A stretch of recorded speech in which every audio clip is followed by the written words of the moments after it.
Hello, welcome to today's edition of Pegasus Test. On today's edition, we're covering High Desert Brutality 2024 Salang Pass stage. Alright, this stage was basically a vehicle ambush stage where you had to hit some close-in targets that simulated hitting the front and rear of the convoy. Then you engaged some long-range targets, which was basically enemy troopers attempting to get away from the ambush.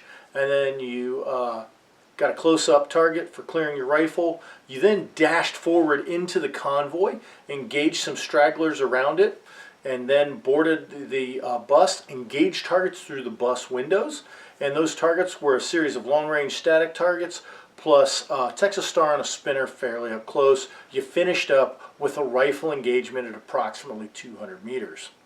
So let's take a look at the video, see what I did, and we're going to talk about it on the other side.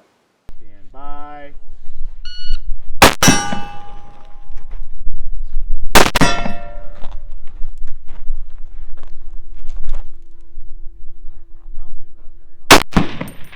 Low right. You're aiming at the left.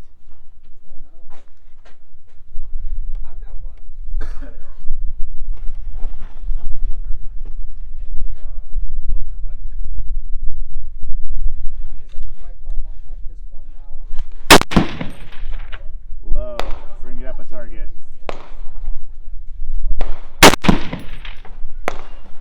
Low. Bring it up a hair more.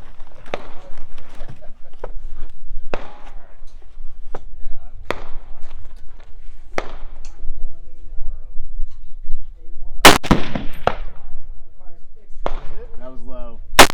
Hit! I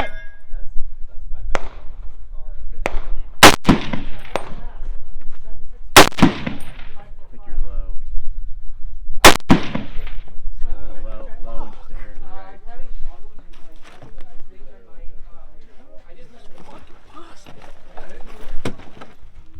Great seeing you out here. Then let us know what.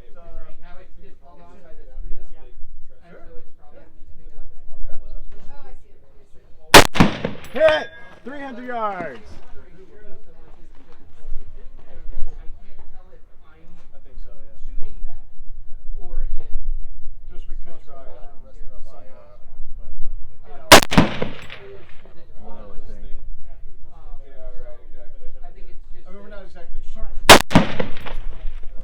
Bring it up half a target.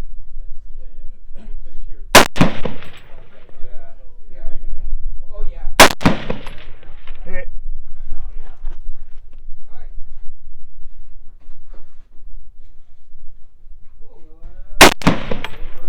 Low. Bring it up and bring it to the left. Go back a little to the right. Bring it. Low.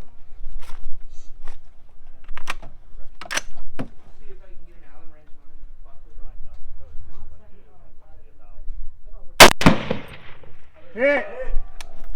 Drop mag. High value.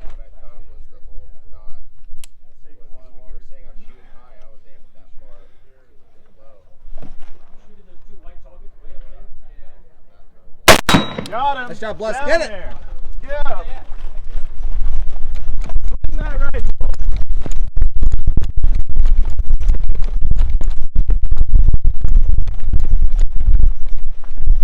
Two hits each. 1, 2.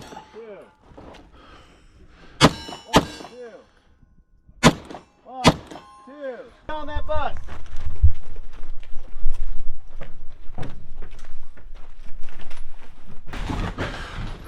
Hit him again. 1, 2.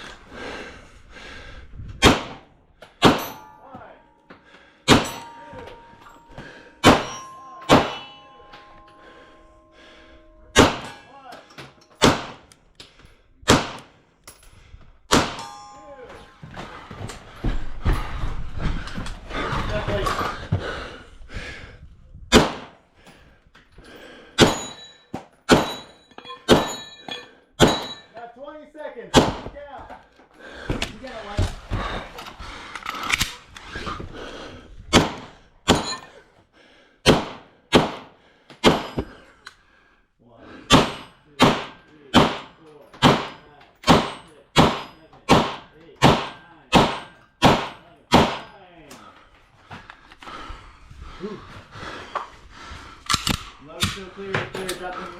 Alright, well that was my run. Part out, so not the outcome that I desired.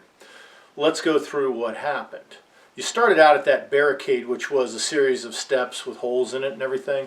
You had to be in contact with the barricade to make your hits.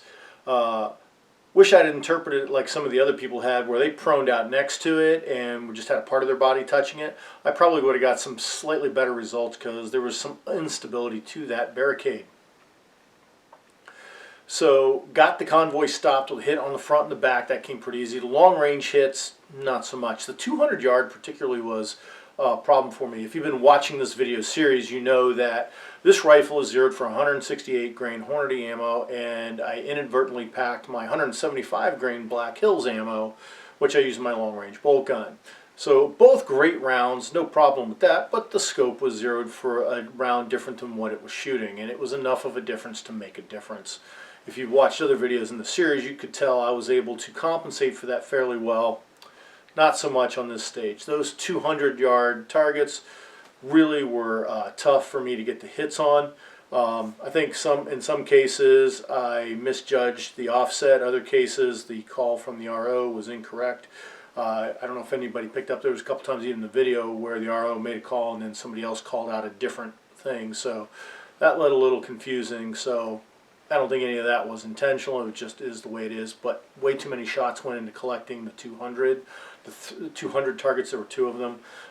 Collecting the 300 took a few more shots than it should have. The 4 came a lot quicker.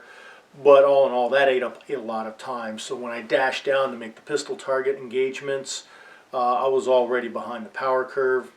But I got those through the minivan, then boarded the bus. Surprisingly, in the video, it doesn't look like it gave me any problem, but when I boarded the bus, behind the driver's side, there was 2 steel poles that led you down into the hallway where the seats were, and I got stuck between the 2 of them. Mag stuck on the front, hydration carrier on the back, and pushed through. And when I went through there, it felt like that took an eon to get through, but in reality, on the video, as you can see, I popped right through. So that's just how your mind perceives time. The pistol shots, the long-range pistol shots through the window, those didn't come as quick. I made the mistake of resting my forearms on the window and putting the pistol out, and I should have just stood off of that. Had I done that, then the recoil wouldn't have acted like a pivot, and I think my shots would have been a bit better, to be honest.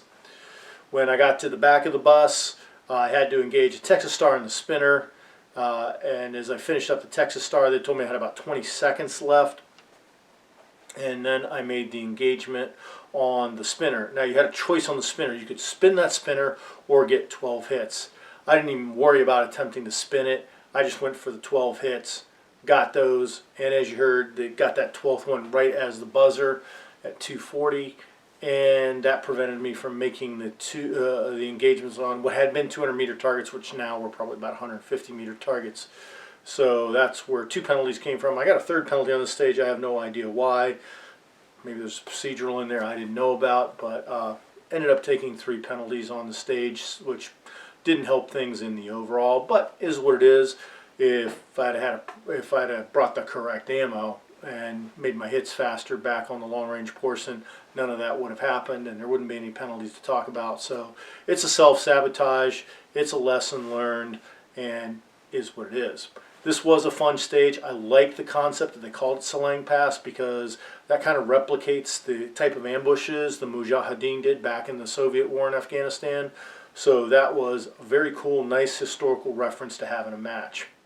We hope you're enjoying this coverage of High Desert Brutality 2024. Please comment, like, and subscribe, and tune in for the next stage tomorrow.